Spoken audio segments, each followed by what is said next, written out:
From the origins of the minions to Gru's shady past, buckle up because it's about to get despicably wild. The dark theories about Despicable Me you've been dying to know. Number 1. The creepy truth about the minions. Everyone loves the minions. They're cute, funny, and chaotic, but their origins? Not so innocent.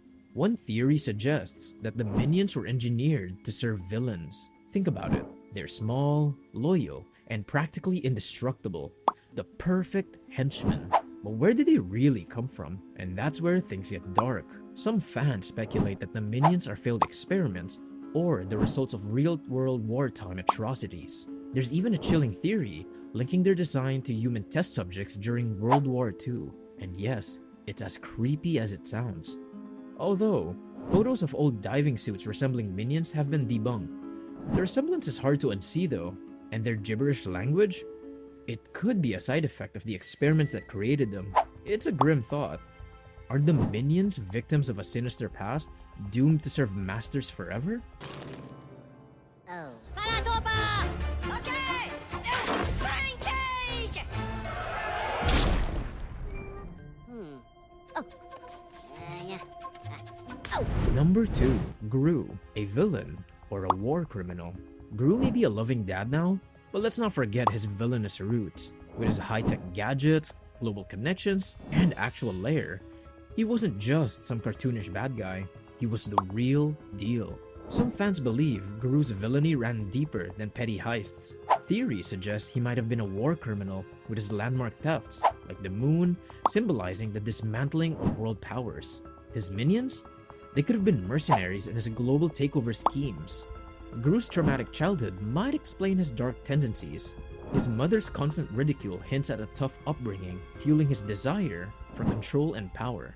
Add in Dr. Nefario's morally ambiguous influence, and you've got a villain with a questionable past. Number 3. Miss Hattie's Orphanage, a front for human trafficking. Miss Hattie's Orphanage is supposed to be a safe place for kids. But let's be real, nothing about it seems safe. Miss Hattie seems more interested in her cookie business than the kids' well-being, and her box of shame punishment is downright cruel. Fans theorize that the orphanage might actually be a front for something darker: human trafficking. The ease with which Gru adopts Margot, Edith, and Agnes raises questions. Was Miss Hattie really looking out for them? Or was she just cashing in? It's a disturbing theory that makes the orphanage's unsettling vibes even creepier. Children. I'm sorry. You are a beautiful woman. Do you speak Spanish? Do I look like I speak Spanish? Number 4. Are the minions parasites? What if the minions aren't loyal henchmen, but parasites? Think about it.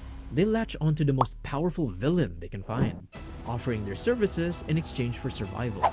Their bumbling antics could be a survival mechanism, making them appear harmless so they won't be eliminated. Even their banana obsession might be a part of their biological makeup. And their language? A mix of gibberish and real words. Almost like they're trying to mimic human speech to blend in. It's a creepy twist on their otherwise lovable nature.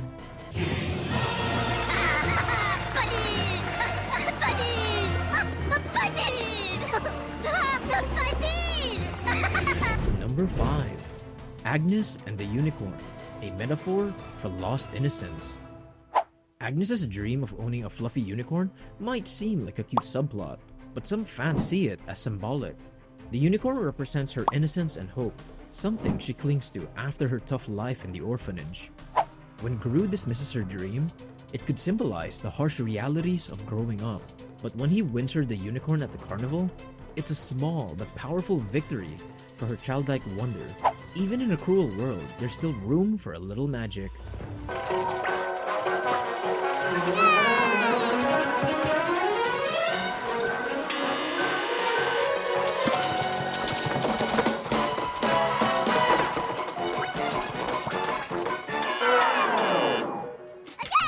Number 6.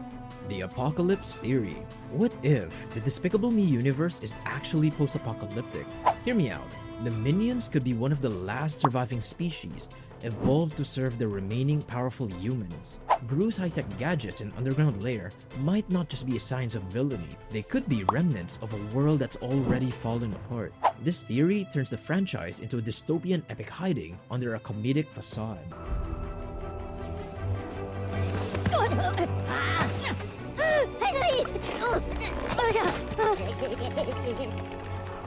Dora ko England.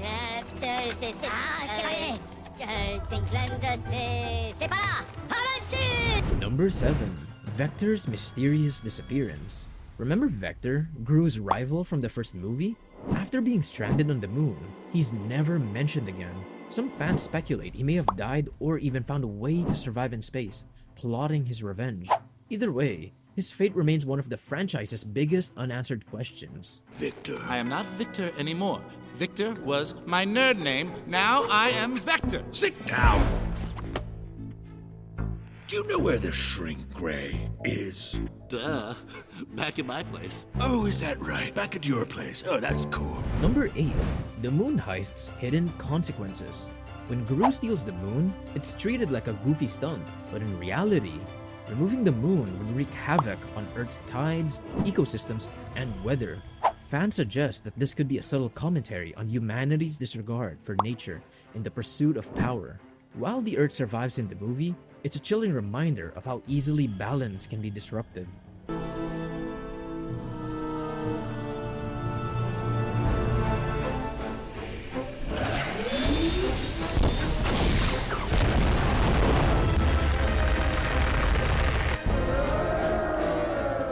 Number 9.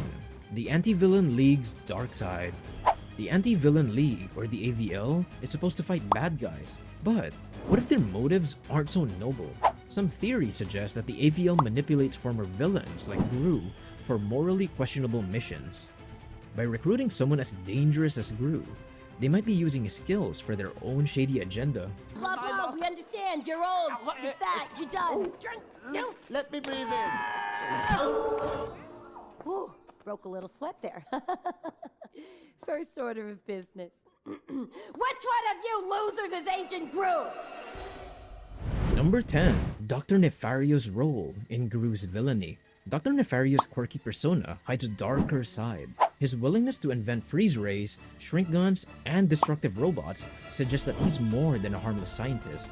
Fans believe he played a major role in pushing Gru towards villainy, making him more than just a mentor, perhaps an enabler of Gru's darker ambitions. Yes, hello, Gru. I've been crunching some numbers, and I really don't see how we can afford this. It can't be done. I'm not a miracle worker.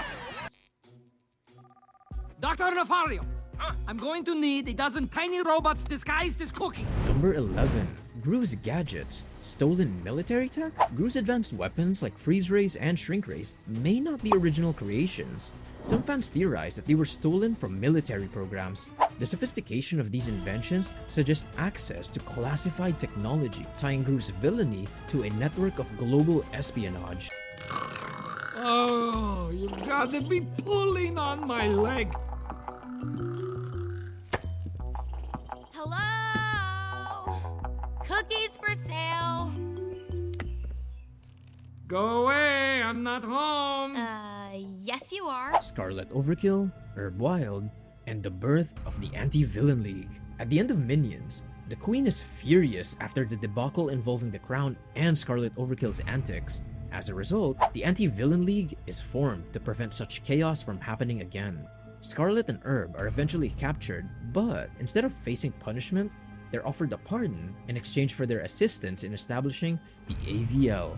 Scarlet adopts Herb's surname, which is Wild, after their redemption, and the two start a life. Over time, they have a daughter, Lucy Wild, who eventually joins the AVL herself. Thank you. Right. And finally, Kevin! Si, Anakina. You are a hero of the highest order. For your bravery and valor, I am knighting you. So, what do you think? Could these theories change how you see Despicable Me forever? Or do you have some dark theories of your own? Let me know in the comments down below, and we'll see you in the next video.